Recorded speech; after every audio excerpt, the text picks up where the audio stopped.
I will show you how to create a translation memory and import any existing translation memory you might have. So once you're on the home screen of Wordbee, you are going to Resource tab, and then you click Add New and create new empty database.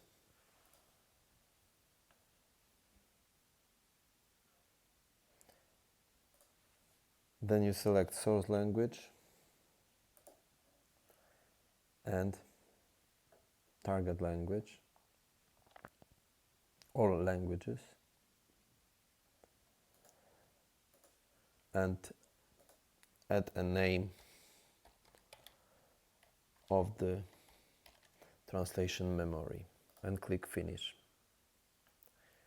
Once you do this, translation memory is created, and into this memory you can import existing translation memory in one of those formats.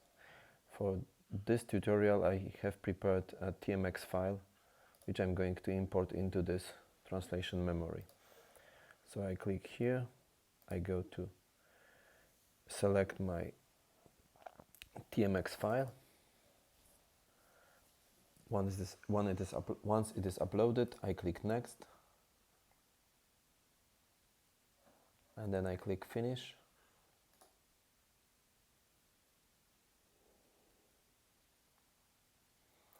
And here you go.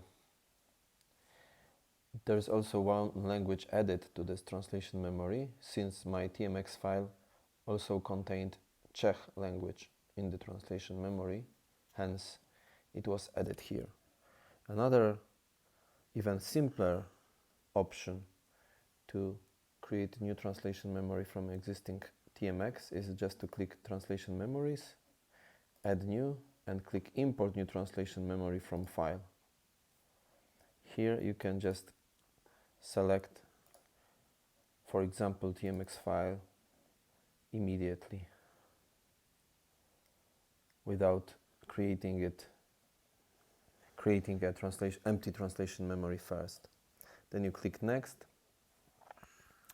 and then you are just clicking Finish.